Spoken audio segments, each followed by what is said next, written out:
Bismillahirrahmanirrahim. Assalamualaikum warahmatullahi wabarakatuh. Alhamdulillah, salatu wassalamu ala rasulillah, maba'ad.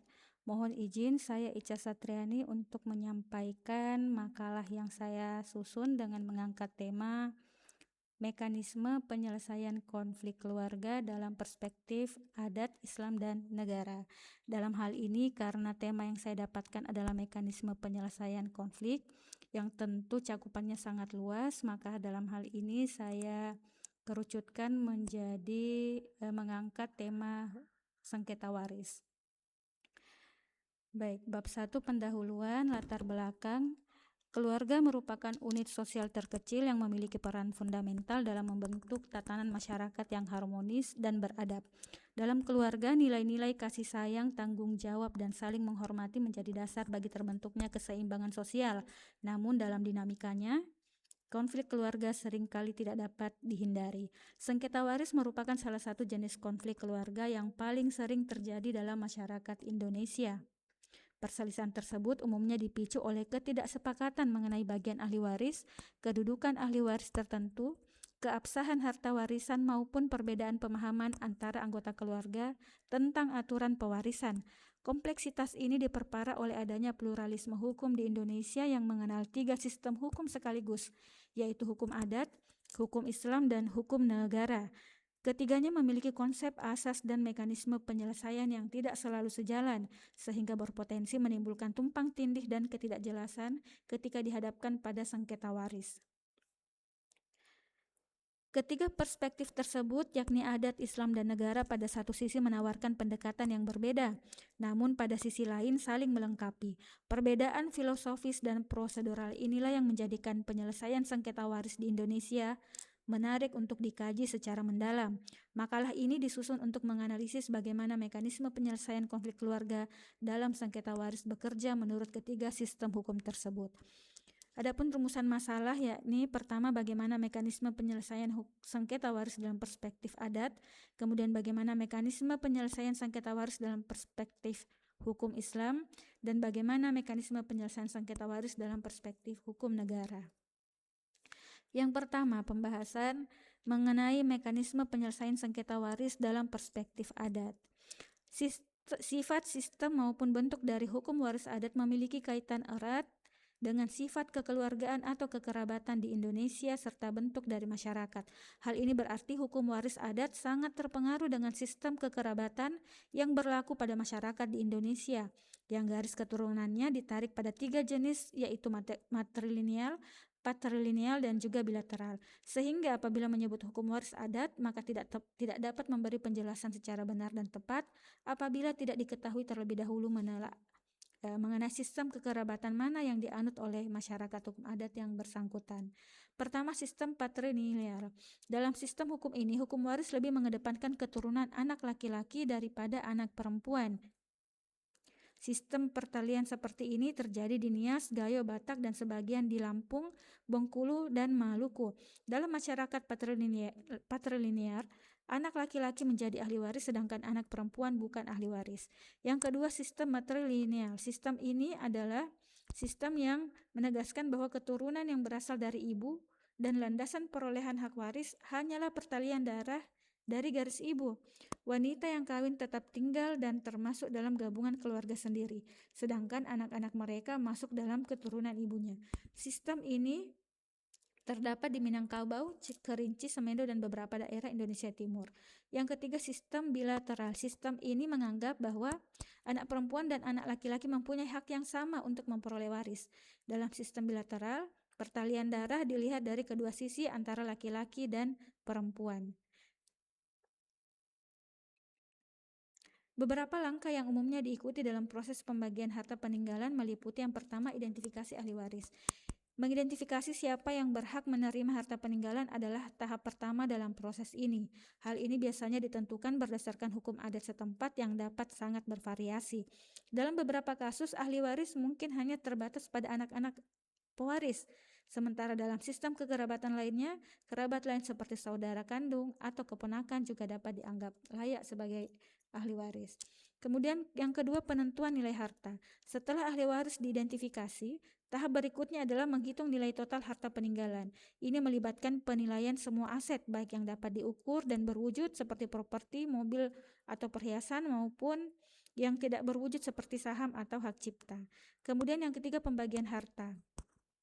Berikutnya, harta peninggalan akan dibagikan di antara para ahli waris sesuai dengan norma dan peraturan adat lokal. Proses ini bisa menjadi sangat rumit dan bermuatan emosional karena tidak jarang mengundang perselisihan antar keluarga. Kemudian pembahasan yang kedua, mekanisme penyelesaian sengketa waris dalam perspektif Islam.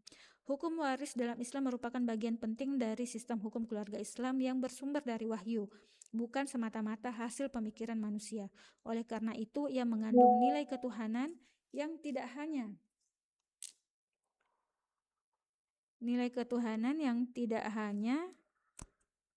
mengatur distribusi harta peninggalan, tetapi juga bertujuan untuk mewujudkan keadilan dan menjaga keberlangsungan kesejahteraan keluarga pasca wafatnya pewaris. Sumber utama hukum waris Islam berdasarkan dari Al-Quran, khususnya ada pada surah An-Nisa ayat 11. Surah An-Nisa ayat 11 menetapkan prinsip dasar hukum waris Islam yang menjadi fondasi utama pembagian harta peninggalan.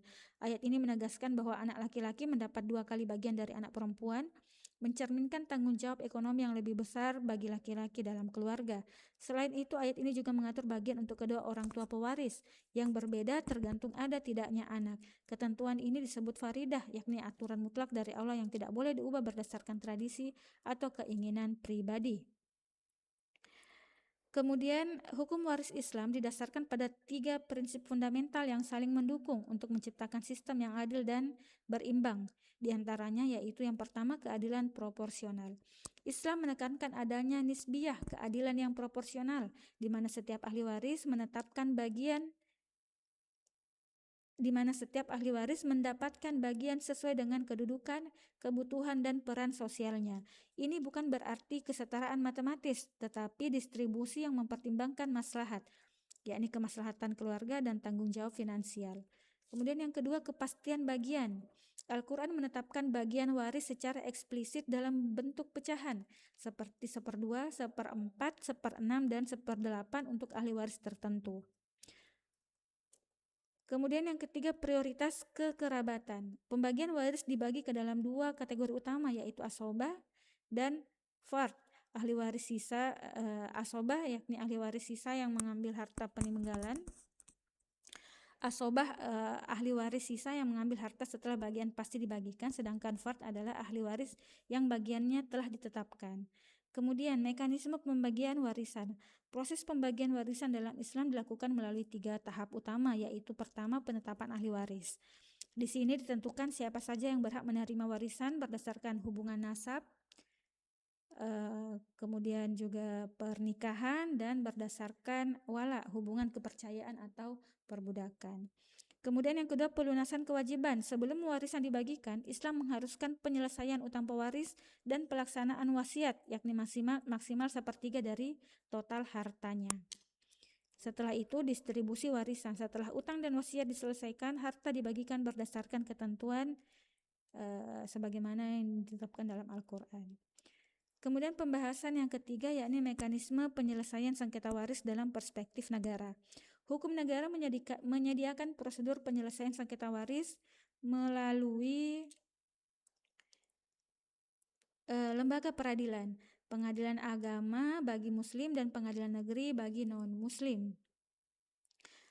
Sengketa waris diselesaikan melalui pengadilan agama mengacu pada kompilasi hukum Islam, Undang-Undang Peradilan Agama, dan Peraturan Mahkamah Agung.